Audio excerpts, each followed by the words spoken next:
उपासना केंद्र घाटकोपर यांचे विद्यमाने प्रकाशदादा बेकर यांच्या अध्यक्षतेखाली आणि आपणा सर्व मायबापांच्या सहकार्याने सालाबाद प्रमाणे संपन्न होणारा आपला हा उत्सव आणि आज सेवेसाठी निवडलेला अभंग ग्रंथराज श्रीमद भगवद्गीता याचं श्रेष्ठत्व प्रतिपादन करणारा 4 चरणात आहे. विठ्ठल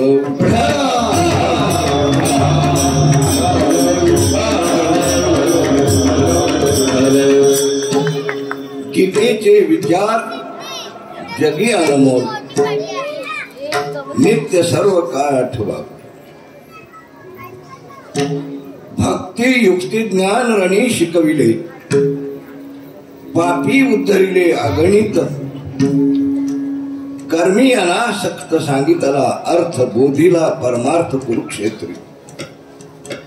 जगाच्या कल्याणा एकच हा ग्रंथ जाणे तो समर्थ बाळवणे विठ्ठल विठ्ठल.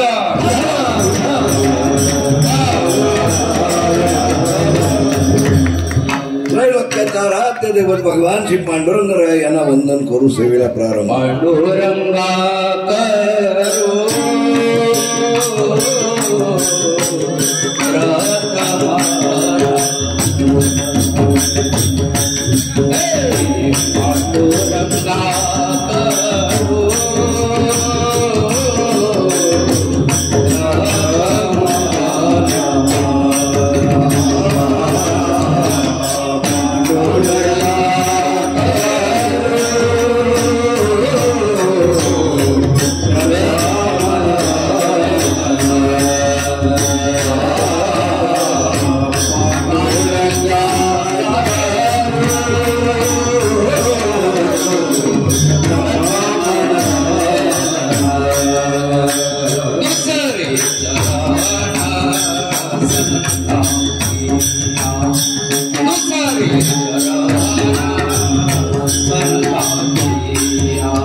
पांडुरंगा करू प्रथम नमन. कृष्ण नंदे जगद्गुरु माऊली ज्ञानराज जगद्गुरु तुकाराम महाराज सकळ संत सद्गुरुनाथ यांचं दर्शन घेऊ सेवेला प्रारंभ करू. गेली 4 दिवस आवाजाने टाटा केलाय, त्याच्यामुळं तुम्हाला आता किती कळेल मला माहित नाही. विठ्ठल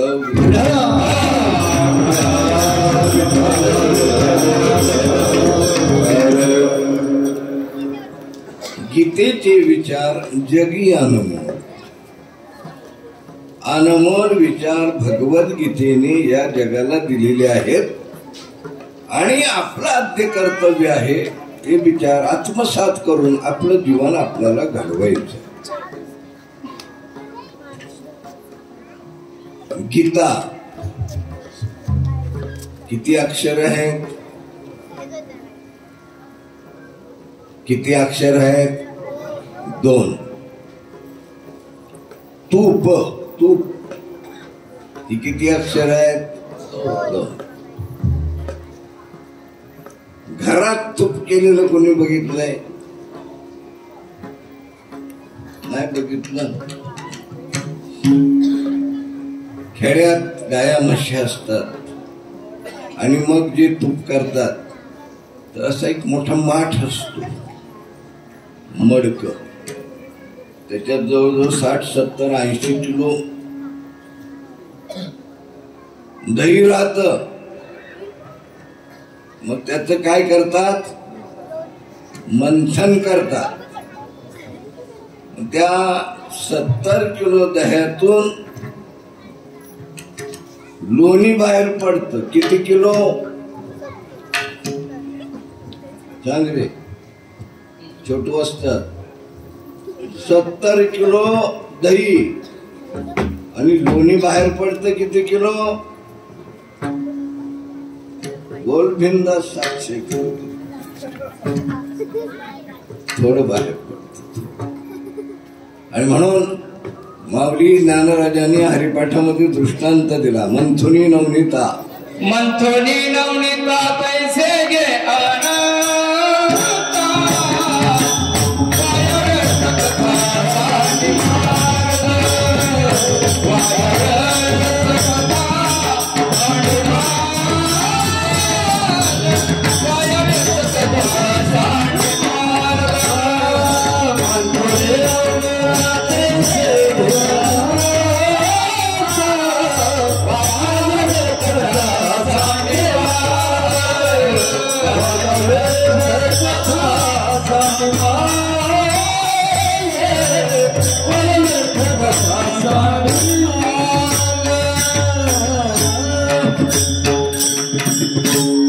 मंथुनी नवनीता.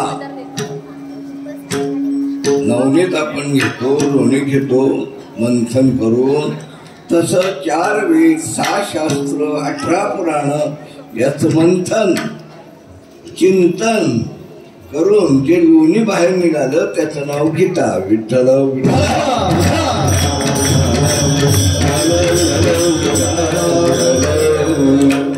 गीतेने अनेक संदेश दिला. पहिला गीतेने संदेश दिलाय जगात अपपर भाव नको, माझं तुझं जगामध्ये नको. ते जर असेल तर आपली प्रगती कधी होणार नाही. गीतेचा पहिला श्लोक जो आहे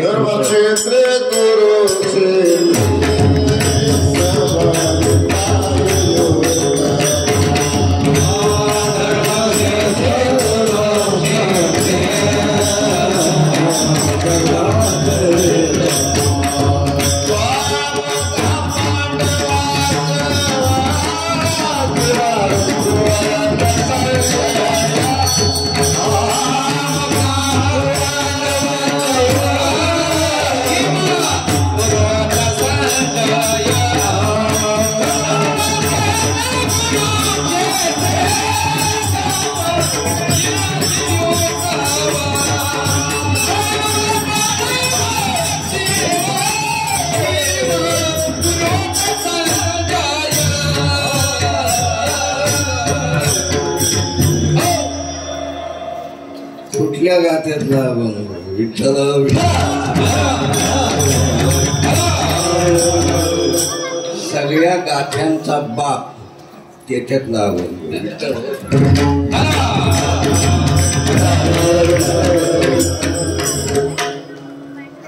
गीता. गीतेचे असंख्य अर्थ आहेत पण एक सरळ अर्थ असा आहे गीता जी गायली जाते ती गीता. गीता गाता येते. मग गीतेचा प्रत्येक श्लोक ताल लावून का म्हणू नये विठ्ठल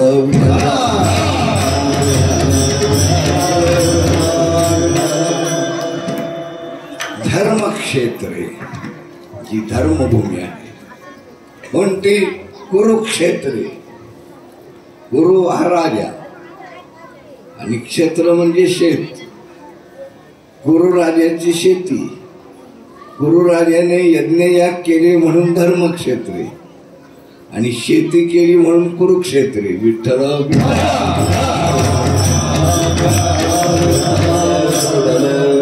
हो संजया हरे संजया समवेता तिथं एकत्र आलेले आहे. कोण कोण? मामकहा च पांडवाय, माझी मुलं आणि पंडूची मुलं.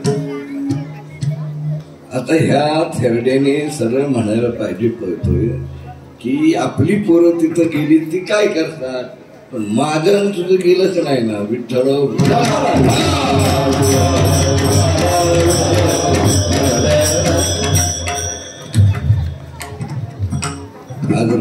इथे आहे ना काय बाजारात गेला घाटकोपर रेल्वे स्टेशनला तिथं जिलेबीचं काम चालू होत गरम गरम जिलेबी बघितली त्याच्या लक्षात आलं आपल्या पोराला लय आवडते तुमच्या तोंडाला काही पाणी सुटून घेऊ नका आणि त्याने 2 किलो जिलेबी घेतली किती आला विक्रोळी पार्क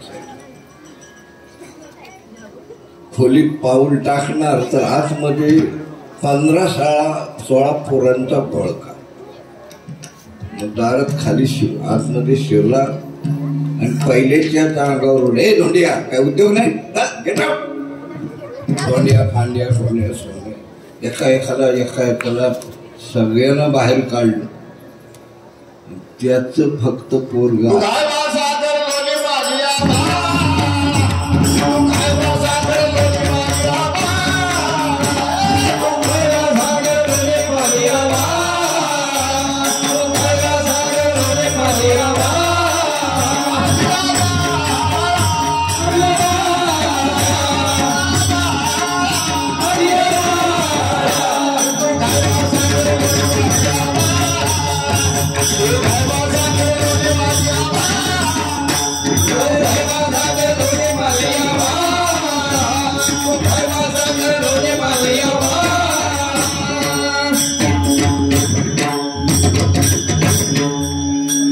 दरवाजाला कडी लावली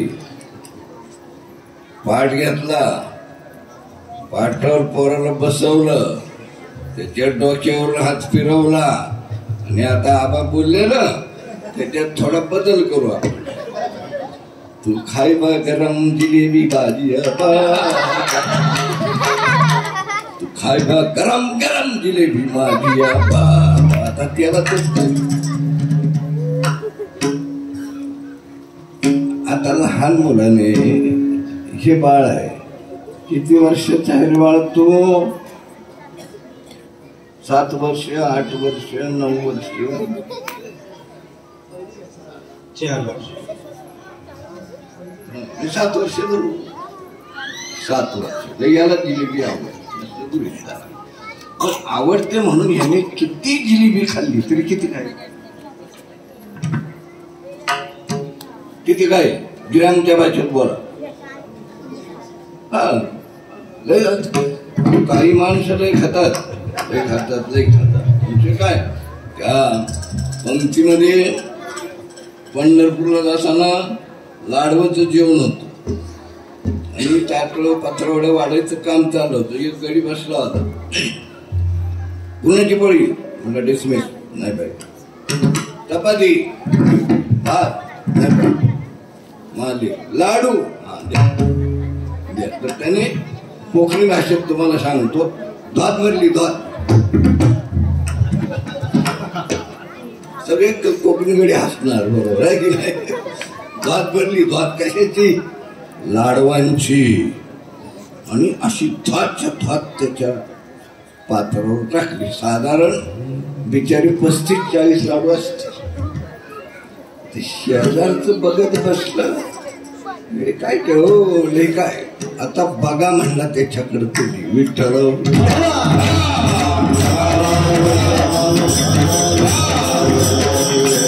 त्याने लाडू खायला सुरुवात केली असा लाडू धरायचा आणि लांबूनच असा फेकायचा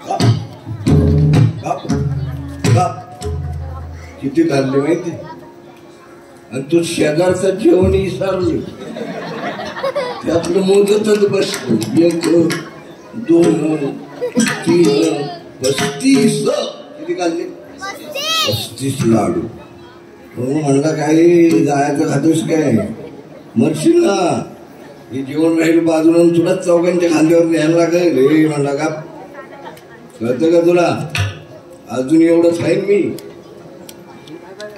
देवाने माणूस घडवला तेव्हा चूक केली तुला माहित आहे काय चूक केली म्हणजे काय हे तोंड आहे ना हे तोंड इथं ठेवलं ही चूक आहे चूक मला कुठं पाहिजे होतं तिथं वर मग काय झालं असतं 15-20 राहिलं नसतं का अजून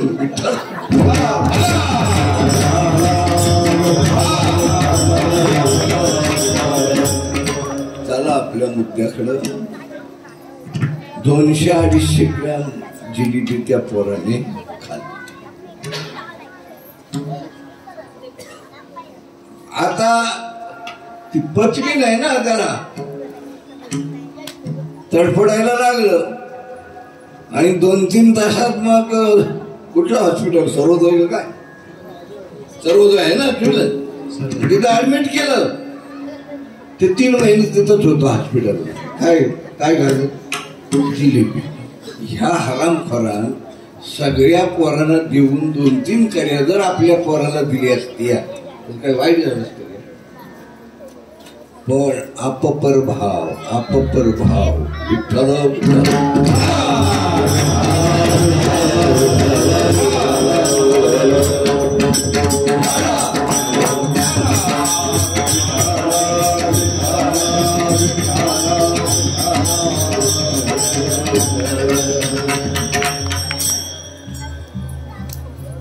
हा जो आंधळा आहे ना, हा नुसता बाहेरून आंधळा नाही.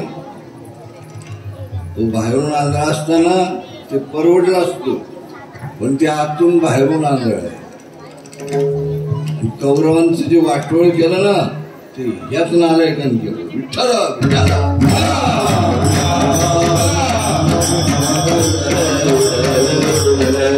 म्हणून तर महाराजांनी एक कठोर प्रमाण वापरले बर का. मायबाप जर सरकीने बोका असेल तर मायबाप जरी सरकीला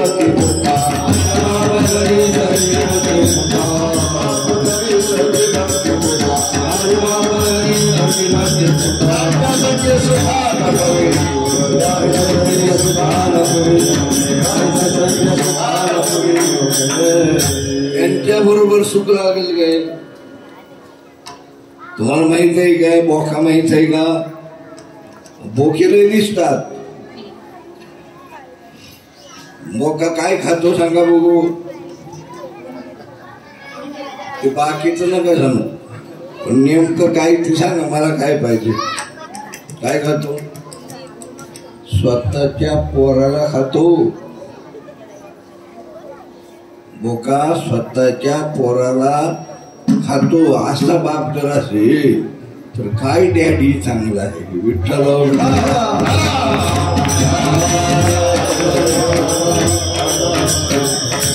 त्यातला हा धृतराष्ट्र च पांडव किम अकुर्वत. संजय हो संजय किम अकुर्वत. काय करतात ते मला सांग. दोघं आलेत कशासाठी? युद्धाची इच्छा घेऊन दोघे जण आलेले आहेत. ते मला सांग तिथं ते दोघे काय करतात.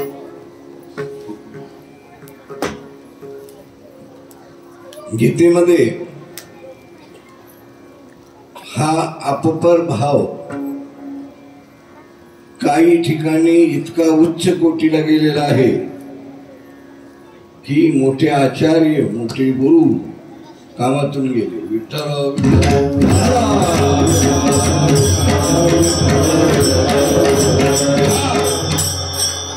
हे गुरुजी वाजवतात. 2-3 दिवस सगळे कीर्तनकार यांचं नाव घ्या. तुम्ही कोणाचे विद्यार्थी की ऋषिकेश सांगायचे, सुनील मिस्त्री सर. अहो तुम्ही कुठे गेला? तुम्ही कोणाचे विद्यार्थी की यांनी सांगायचं गुरुजी आमचे एकच आहे. कोण विचारायचे? कीर्तनकार महाराज विचारायचे. विठ्ठल अशी पोरं लहान लहान बसायची. आपल्याला पण शिकायचे रे. गुरुजी कोण शोधायचं? गुरुजी कोण शोधायचं? गुरुजी. एक पोरग म्हणलं गुरुजी या जगात आता एकच आहे आणि ते द्रोणाचार्य. विठ्ठल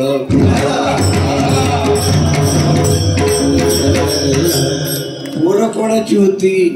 आदिवासी कातकरी भिल्लाची पोरं. आणि त्यात एक पोरग बसलं होतं, त्याचं नाव तुम्हाला माहिती आहे. तुम्हाला पण माहित आहे, यांना पण माहित आहे सगळ्यांना. तुम्हाला माहित आहे का? सांगा काय नाव? बघा आवाज येतोय का चालू? जोरात बोला, आम्हाला ऐकायला आलं पाहिजे. पण नाही, जेवले नाहीत नाही का? एकलव्य. एकलव्य काय नाव? त्या एकलव्याने ठरवलं विद्या मी शिकेन तर द्रोणाचार्यांच्याकडेच शिकेन, म्हणून गुरुजींच्याकडे गेला. घालीन लोटांगण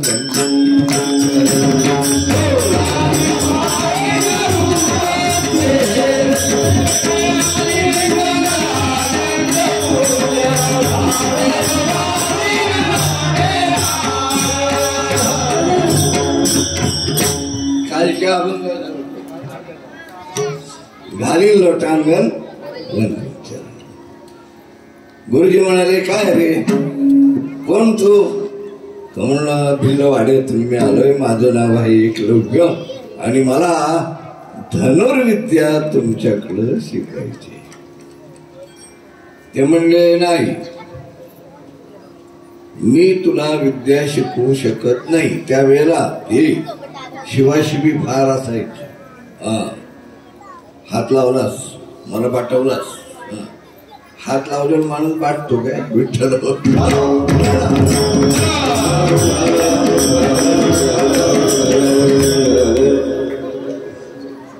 नाही. तसं ह्या पाठवा पाठवीने देशाचं राष्ट्राचं फार नुकसान झालं. ज्याला आपला धर्म प्रचार करायचा आहे त्याने कुठलं तरी जनावर असं मारायचं आणि त्याचा एक माशाचा तुकडा विहिरीत घेऊन टाकायचा. गावकरी सगळे आले, पाणी घेतलं आणि घरी गेले की 2 तासांनी बोंबाबोंब करायची त्या गावात जाऊन ह्या सगळ्यांनी की तुम्ही आजपासून आमच्या धर्मामध्ये आले. विठ्ठल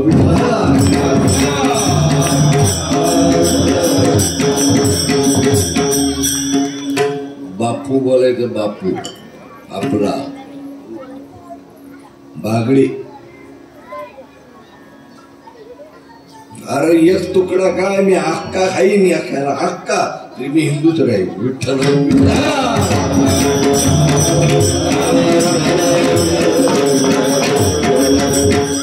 म्हणजे अशी निष्ठा श्रद्धा असणारी जुनी माणसं असो. आणि त्याला नाही शिकवलं. एकलव्य गेला, पण माऊली ज्ञानराजांनी सांगितलं, त्याने तिकडे काय केलं ते सांगितलं. मातीचा द्रोण तो त्या कोळका भाव. तो भाव त्याचा त्या कोळ्याच्या मुलाला फलद्रूप झाला. मातीचा द्रोणाचार्याचा पुतळा केला, तिथं बसवला. इकडं धनुष्याला बाण घ्यायचा आणि नेम धरायचा खांबाचा. गुरुजी खांबाला मी मधोमध बाण मारतोय बरं का, कृपा असू द्या, बाण मारायचा. बाण लागला नाही की हात गरम व्हायचा. अक्कल आहे का तुला काळीची गाढवा, असा बाण चालवतात. चुकलं बरं का गुरुजी, चुकलं. आता पुन्हा मारणार आणि पुन्हा 2-4 वेळा मारल्यानंतर मग शेवटचा बाण बरोबर लागला की याची पाठ यानेच थोपटायची. शाब्बास, शिष्य पाहिजे तर असा. विठ्ठल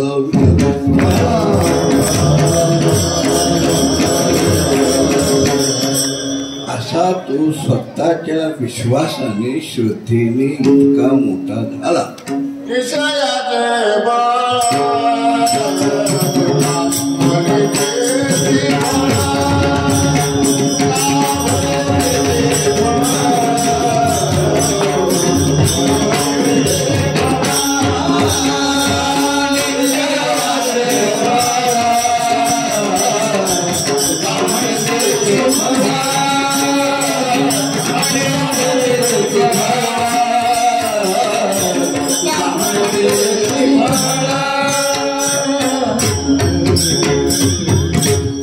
निश्चयाचे बळ तुका म्हणे त्याची फळ. ज्याच्या जीवनामध्ये निश्चय झाला की तो फलद्रूप झाल्याशिवाय राहत नाही. आणि निष्णात 1 नंबरचा योद्धा हा एकलव्य तयार झाला. एक दिवस कौरव पांडव त्या वनामध्ये गेले आणि कुत्री भुंकायला लागली. एकलव्याचा जो अभ्यास चालू होता त्याच्यात अडथळा आला. कुठं कुत्री आहे ती असावी त्याने एक अंदाज केला. सिद्धेश्वर मंदिराच्या तिथं असतील खाली त्या रोडवरती कुठं तरी आहे. तिकडून आवाज येतोय. इथून नेम धरला आणि ती कुत्री जी भुंकत होती त्यांना बाण मारायला लागला.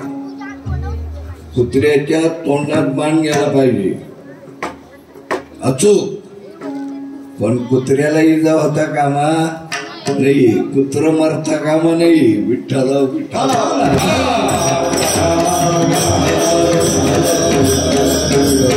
7-8 कुत्री त्यांची तोंड पानाने भरली आणि ती चालता येतोच. कौरव पांडव द्रोणाचार्य बघत बसले. म्हटले काय हे आहे काय. ज्या दिशेने आले बाण तिकडे गेले. द्रोणाचार्यांच्या लक्षात आलं आतमध्ये कोणतरी आहे म्हणून आत गेले तर मातीचा द्रोण केला.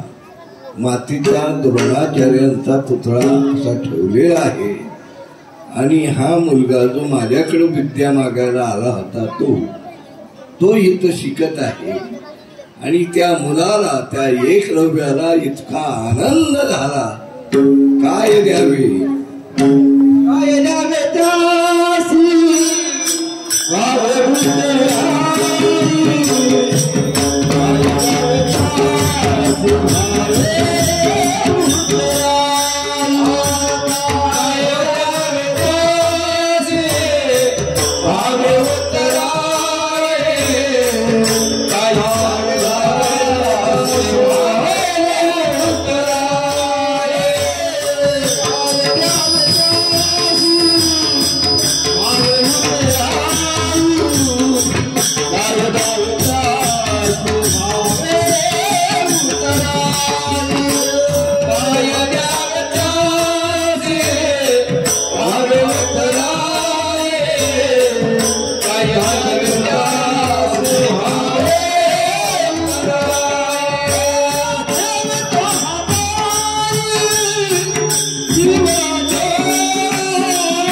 त्यासी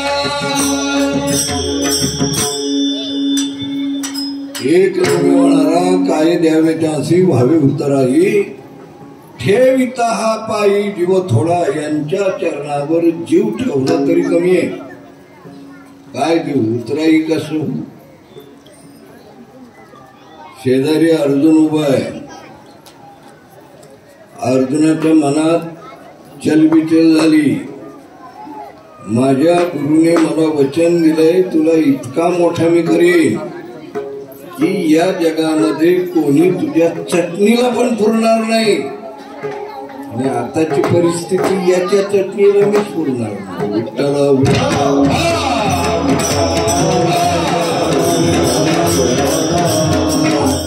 गुरुने दिलेलं वचन गुरुने पाळलं नाही.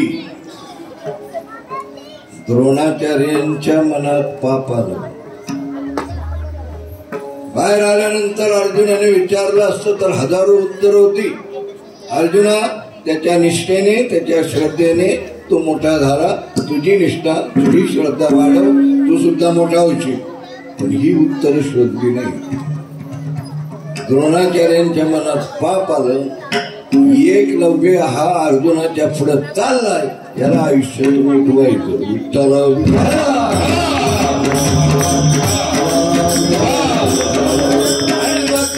मागणी केली एकलव्या काही द्यावे त्याशी व्हावे उत्तर आहे ना. मला गुरुदक्षिणा दे. गुरुदेव मागा. तुम्ही जी मागाल ना ती मी दक्षिणा देईल. सांगा आता, सगळ्यांना माहित आहे काय द्रोणाचार्यांनी मागितलं. शाबास, कोणतरी बोलतोय अंगठा. हा, व्हेरी गुड. अंगठा कुठल्या हाताचा? उजव्या. कारण बाण असा धरतो ना अंगठ्याने. अंगठा कापला की याची विद्या संपली. त्याने उशीर नाही केला. बाण घेतला, एक अंगठा छेदला आणि द्रोणाचार्यांच्या पायावर ठेवला. द्रोणाचार्यांना आनंद झाला. अर्जुनाला अति आनंद झाला. पण देवाला खटकलं. नियतीला पटलं नाही. काही कारण नसताना एका शिष्याला आयुष्यातून उठवलंस ना, दुसरा शिष्य तुझ्या हाताने तयार करेल जो तुला उठवील आयुष्यातून. विठ्ठल विठ्ठल.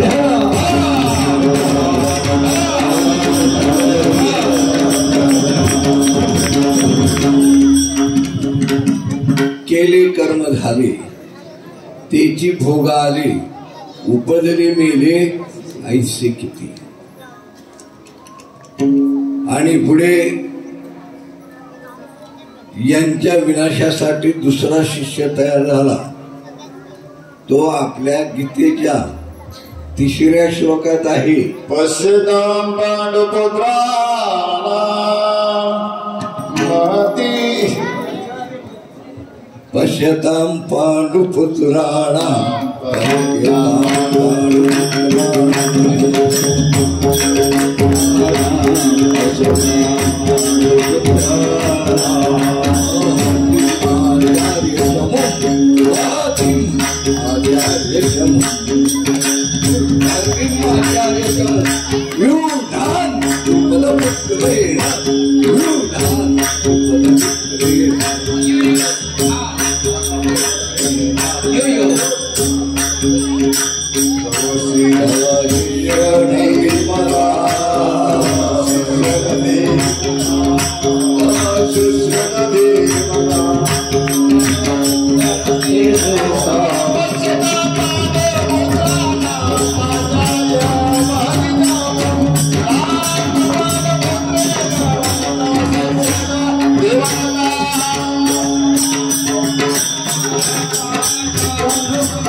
भगवद्गीतेचा आपला अभ्यासाचा नियम होता. सकाळी उठलं, स्नान झालं की पहिला पूर्ण गीतेचा पाठ करायचा पूर्ण. आणि मग तो बसून वगैरे करायचा नाही. कारण बसून केलं तर झोप येऊ शकते म्हणून उभ्याने करायचा. झोप आली तर हो आडवा दान दिशी, मग पुन्हा यायची नाही.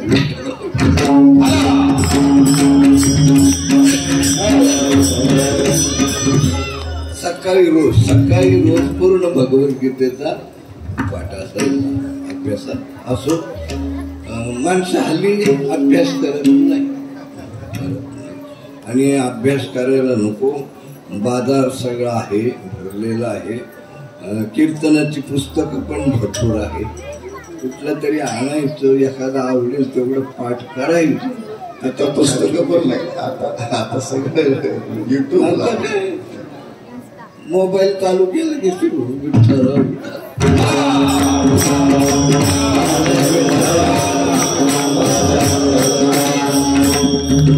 अभ्यास अभ्यास कारण अभ्यास तो काम. कितीही असाध्य गोष्ट असेल तरी ती साध्य करून घेण्याची ताकद अभ्यासामध्ये आहे. त्याचं नाव काय? दुष्ट दूत. माऊलीने स्पेशल त्याच्यासाठी ओवी लिहिली. जो का तुम्ही शिक्षा पेला. ओवी म्हणा पुढे, माग सगळं म्हणतो. शिक्षा पेला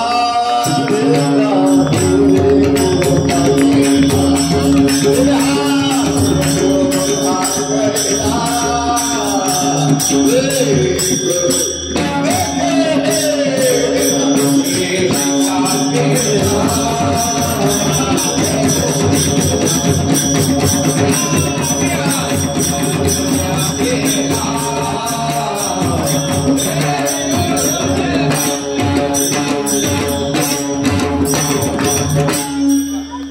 का तुम्ही शिक्षा दिला, ज्याला शिकवलं, विद्या देऊनी पुरवठा केला, विद्या दान केली, माहेर घर तयार केलं विद्येचं, त्याने हा सैन्य शिवपा करिला, सैन्य रूपी सिंह पांडवांचा त्याने पसरवलाय.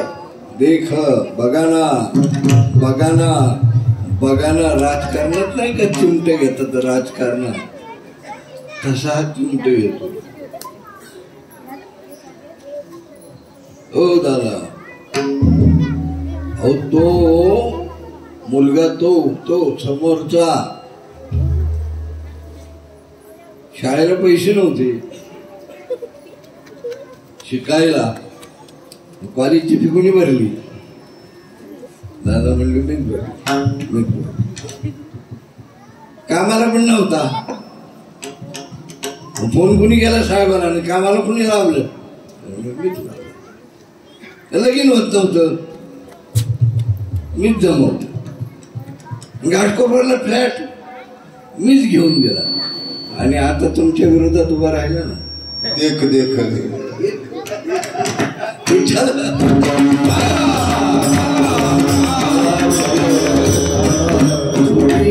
दुर्योधनाची ही भाषा आहे. कोण बोलतोय? हा दुर्योधन बोलतोय. राजो वाच, हा राजा म्हणजे राजा दुर्योधन. त्याला चिमटे काढायचे लाईन मोठी ही होती, बरोबर आहे. फक्त शकुनीच त्याला पूर्ण गोरला.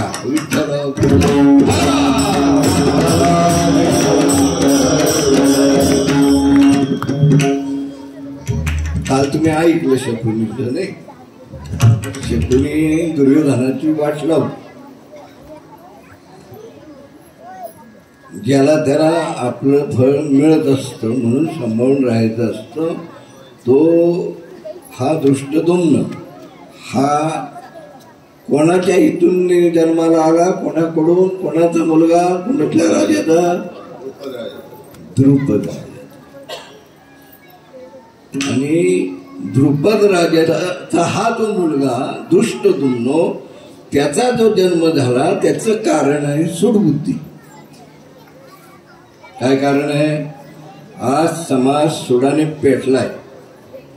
साधं शेजाऱ्याचं काय भांडण जरी झालं ना तरी हा म्हणत असतो, वाटोळ करीन हरामखोराचं, सोडणार नाही.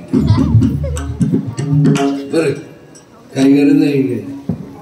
अरे गाढवा, इथं कोण कोणाचं वाटोळ नाही करू शकत. वाटोळ करण्याचं सामर्थ्य तुला जर देवाने दिलं असतं ना तर एका दिवसाला 12 जणांचं तरी केलं असतं. विठ्ठल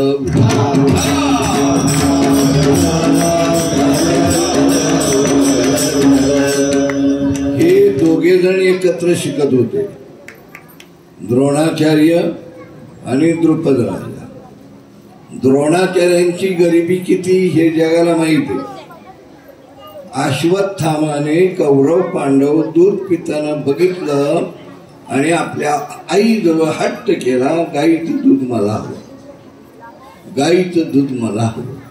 आणि ती माऊली कृपी ढळढसा रडायला लागली की माझ्या बाळाला मी गाईचं दूध देऊ शकत. पण तिने आयडिया केली. घरात गेली, एक कपात पाणी घेतलं, त्याच्यात पीठ टाकलं, पीठ, आणि असं चांगलं मिक्स केलं. आणि अश्वत्थामाला सांगितलं, हे घे बाळा दूध पी. आणि मोठ्या आवडीने गोडीने अश्वत्थामा दूध प्याला. काय होतं ते? पीठ मिश्रित पाणी. इतकी गरिबी. आणि एक दिवस द्रोणाचार्य बोलले, द्रुपद राजा आणि द्रोणाचार्य नदीकाठी बसले होते. तर द्रुपद राजा म्हणला, मी युवराज आहे, घाबरतो कशाला? आज ना उद्या राजा होईल, माझ्याकडे ये, एका दिवसात तुला मारामाल करेल. विठ्ठल.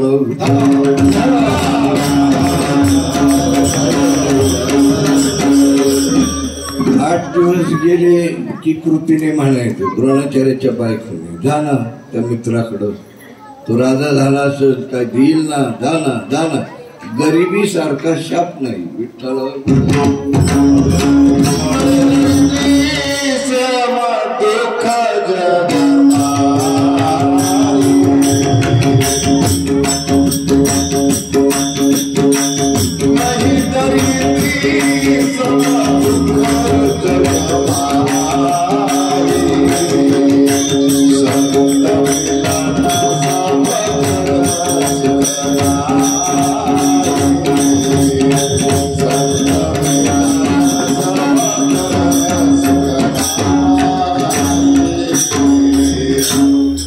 गरिबी सारखं जगात दुःख नाही आणि संतांच्या भेटीसारखं जगात सुख नाही. असो. आणि द्रोणाचार्य द्रुपद राजाच्या दरबारी गेले. दरवाजाला त्यांना कोण सोडेना. त्याने निरोप दिला की राजाला जाऊन सांगा तुझा बालमित्र द्रोण आलेला आहे. राजाने सांगितलं सोडा. आणि द्रोणाचार्य समोर येऊन उभे राहिले. धोतर नेसले होते ना, धोतर त्याला 18 ठिकाणी गाठी मारल्या होत्या. सांगा का गाठी मारल्या होत्या?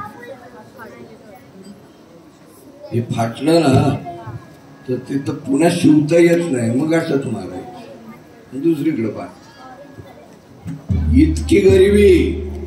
आणि द्रोणाचार्यांना पाहिल्यानंतर द्रुपद राजाच्या लक्षात आलं हा आता काहीतरी मागणार आपल्याकडे एवढं मोठं, याची हकालपट्टी करायची आपण. सैनिकांना सांगितलं कोण आहे रे हा? द्रोणाचार्य म्हणजे तुझा बाल मित्र आहे द्रोण. आता द्रोणाचार्य म्हणतात मला लाज नाही वाटत?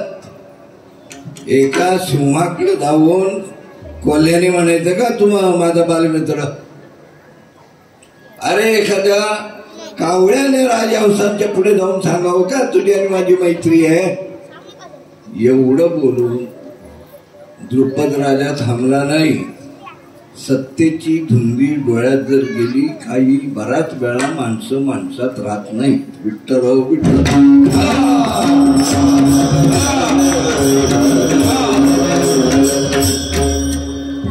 त्याने सांगितलं धक्क्या बुक्क्या द्या, बाहेर काढा फरफटत. सेनापती सैनिक सगळ्यांनी धक्क्या बुक्क्या दे त्यांना फडफडत फरफटत बाहेर नेलं, हुसकावून.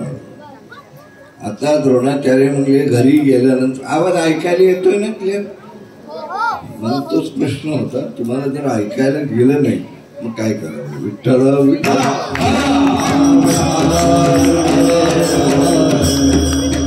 फक्त काय आवाजात जो भारदस्तपणा आहे तो येणार नाही. आणि तो आणण्याचा मी प्रयत्न केला तर तो आवाजच बसेल खाली. विठ्ठल.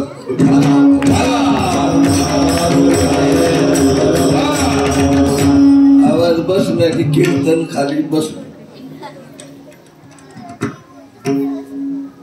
घरी गेल्यानंतर बायको म्हणेल किती गाव इनाम दिले मित्राने. कुठल्या तोंडाने दिला सांगू? कावळा म्हणला, कोला म्हणला, धक्क्या बुक्क्या मला दिल्या, हुसकावून लावलं. कुठल्या तोंडाने बायकोला सांगू? विठ्ठल विठ्ठल.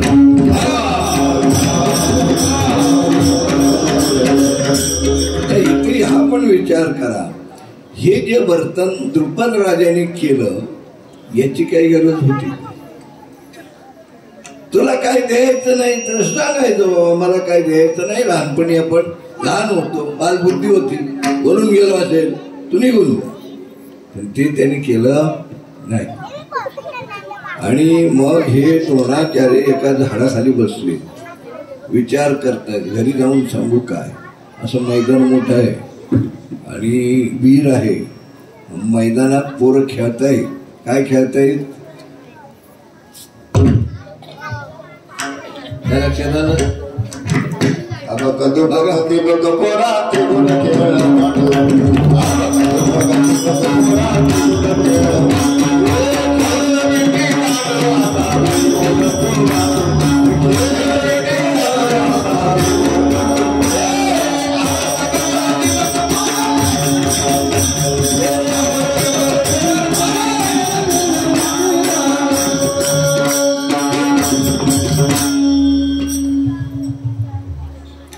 इतर एकच वाक्य घ्या. खेळ विटी दांडू. विटी दांडूचा खेळ रंगलाय आणि एका पोराने विटीवर फटका मारला, उंच गेली आणि विहिरीत जाऊन पडली. ती कोण होती पोरं? कौरव पांडव. आणि चारी बाजूला पोरं जमा झाली. रंगलेला डाव भांगला. काय करायचं? द्रोणाचार्यांनी बघितलं, संधी आली, सोडायची नाही. तुम्हाला एक टॉल्स्टॉयचं वाक्य सांगतो बरं का, इंग्रजीतलं आहे. You can't get opportunity again and again. पुन्हा पुन्हा संधी जीवनात मिळत नाही. आलेल्या संधीचा ज्याला लाभ उठवता आला नाही ते आयुष्यभर रडत बसतो. विठ्ठल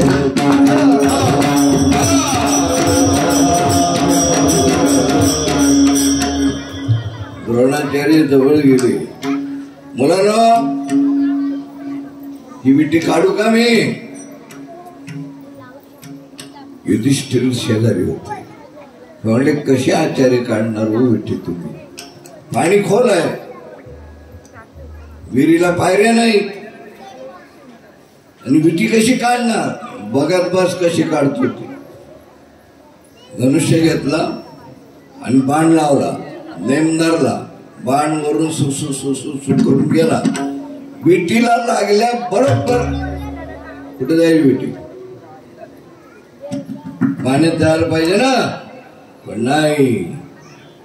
फिर करत विटीवर आले. पोरं अशी खुश झाली. हे म्हणजे समाधान, अजून तुम्हाला दाखवतोय चमत्कार. अंगठी आहे का? अंगठी कोणाकडं? दुर्योधन. ते काय माझ्याकडे अंगठी? 2 तोळ्याची अंगठी. आणि तुझी 2 तोळ्याची अंगठी आचार्यांच्याकडे दिली. आचार्यांनी पाण्यात टाकली. दुर्योधन डोक्याला हात लावला. अंगठी गेली. पुन्हा लावला पान. पृष्ठभागावर तरंगणारी वस्तू मी बाणाच्या साहाय्याने काढली. आता तळाला गेलेली सुद्धा वस्तू मी कशी काढतो बघा. एका बाणात अंगठीवर काढली. ही सगळी पोरं सभोवती नाचायला लागली. तुम्ही आमचे गुरु आहात, तुम्ही आमचे गुरु आहात. बार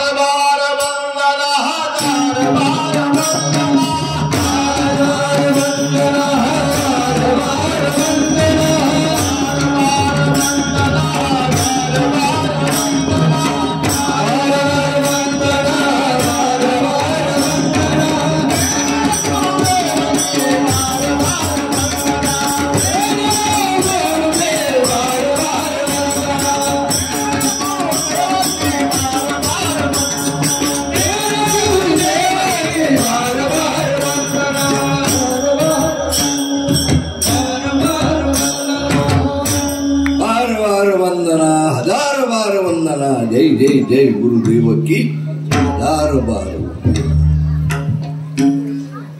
द्रोणाचार्य म्हणले, मी तुम्हाला विद्या शिकवेन, पण त्यानं घेऊन या. आणि त्यांनी जर नेमणूक केली, मी तुम्हाला विद्या शिकवेन. मी हा बसलो इथं याच झाडाखाली. 4-5 पोरं पळत गेली त्यांना आणायला. आता त्यांना म्हणजे कोणाला समजलं का तुम्हाला? पितामह भीष्माचार्य. कोणाला आणायला गेले? पितामह भीष्माचार्य. कारण ते सगळं बघत. पितामह भीष्माचार्य आले. पितामहाने यांना ओळखलं. अहो गुरुदेव आपण हे म्हणतात आमचे गुरु. हा मी करतो ना तुम्हाला तुमची नेमणूक. चला. कायदेशीर नेमणूक केली. त्याच्या अगोदर गुरु कोण होते? कृपाचार्य. विठ्ठल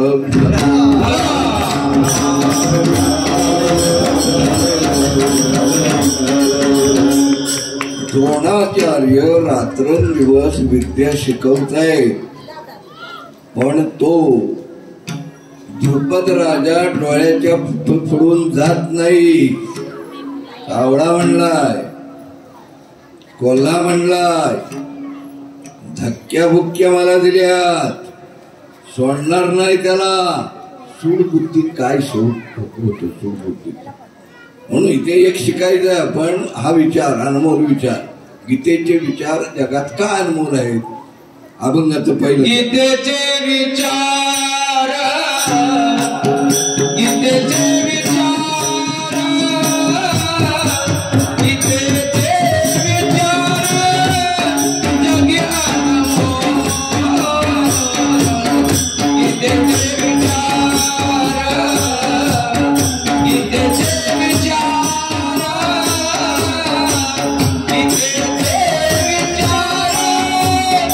जगी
गीतेचे विचार जगी अनमोल, नित्य सर्व काळ आठवावे. पहिला विचार आपण बघितला, आपपर भाव नको. दुसरा विचार आपण पाहतोय, सूडबुद्धीचा शेवट कधीही चांगला होत नाही. विठ्ठल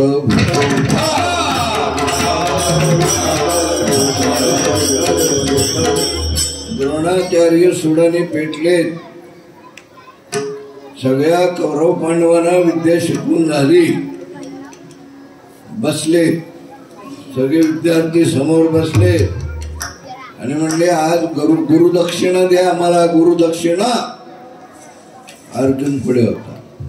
गुरुदेव, मी काय गुरुदक्षिणा देऊ आपल्याला? आत्ताच जा, लगेच धनुष्यबाण घे, तयारी निशिजा आणि द्रुपद राजावर स्वारी. पराभव करता हात पाय मुसक्या बांध, रथात टाक. आणि तुला कुठं भेटलो मी पहिला? झाडाखाली माहित आहे ना, विटी दांडूचा खेळ. त्या झाडाच्या खालीच मी बसलोय. तिथं द्रोणा त्या द्रुपद राजाला घेऊन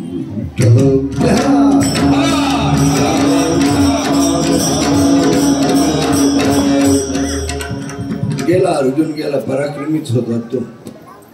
द्रुपद राजाचा सर्व पराभव केला. हात पाय तोंड बांधले, रथात टाकले, घेऊन निघाला. द्रुपद राजाला काय एवढं काय वाटलं नाही, क्षत्रिय आहो. आणि जेव्हा द्रोणाचार्यांच्या समोर आणलं, द्रोणाचार्यांना बघितलं, द्रुपद राजाला असं झालं, रणांगणात मी मेलो असतो, पत्करलं असतं, पण आता काय खरं आपलं नाही.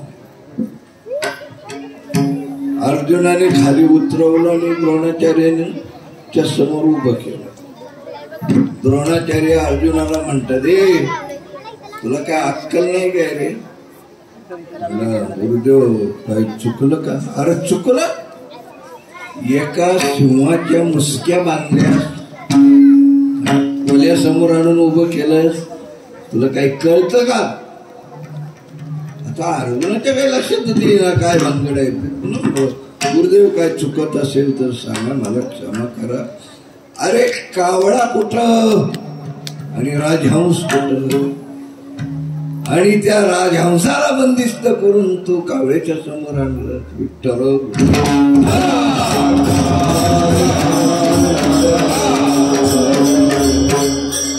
करताना करनी करे फिर क्यों डरे, करनी करके पछताए बोए बीज बबूल के तो आम का कर्म करताना फार सांभाळून करा. काय झाला परिणाम? या सूडबुद्धीतून ती सूडबुद्धी वाढली. कोणाची? द्रुपदराजाची. तुम्ही एक शिष्य तयार केला, माझा पराभव केला, मुसक्या बांधून इथं घेऊन आला, पण मी पुत्र बनवीन तासा की जो तुम्हाला रणांगणात खलास करीन. विठ्ठल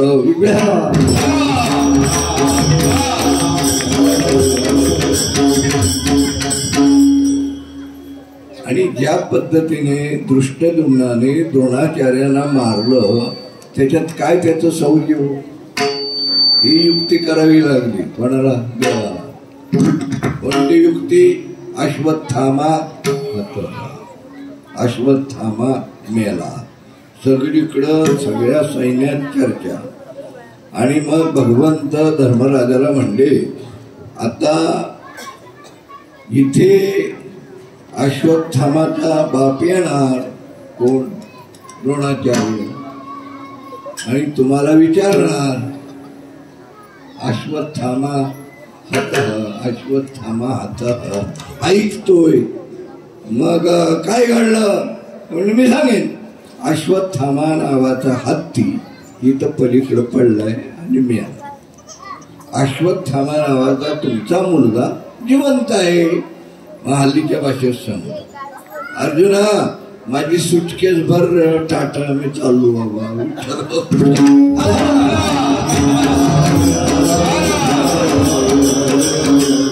सगळे घाबरले. म्हणजे प्रभू देवा काय चुकलं का आमच्याकडून? अरे मी एवढा काटाटोप केलाय कशासाठी, आणि तुम्ही काय विचारताय? इथे म्हणायचं अश्वत्थामा हतः म्हणेन, अश्वत्थामा मेला असं म्हणेन, पण लगेच सांगेन अश्वत्थामा हतः अश्वत्थामा मेला, पण अश्वत्थामा तुमचा मुलगा मेला नाही, हत्ती मेला असं मी सांगेन. नंतर मी सांगेन लगेच. देव म्हणलं खुशाल सांग. तिथं तू बात देव तेवढ्यात आलेच ते. आणि धर्मराजाला विचारते द्रोणाचार्य, अरे अश्वत्थामा मेला असं मी ऐकलं, ते काय? हे म्हणले अश्वत्थामा अश्वत्थामा मेला, पण अश्वत्थामा नावाचा हत्ती मेला. हे पुढचं वाक्य ज्या वेळेला म्हणले ना,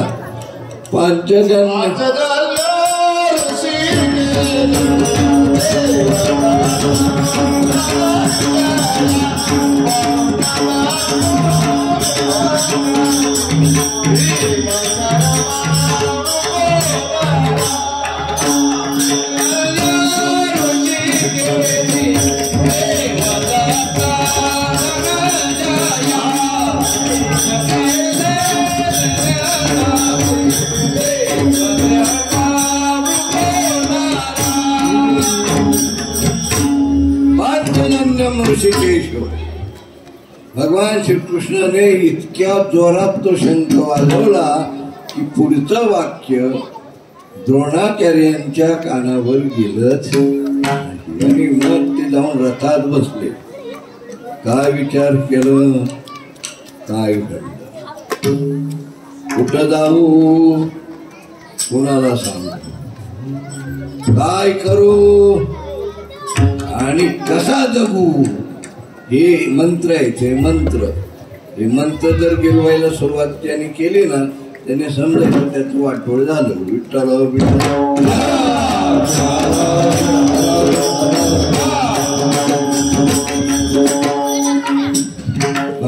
भगवद्गीतेचे अनंत उपकार आपल्यावर आहे. अजून भगवद्गीतेने काय काय शिकवलंय आपल्याला? भक्ती शिकवली, मुक्ती शिकवली, ज्ञान शिकवले, अगणित पाप्यांचा उद्धार केलाय, अभंगाचं दुसरं केलं. भक्ती युक्ती ज्ञान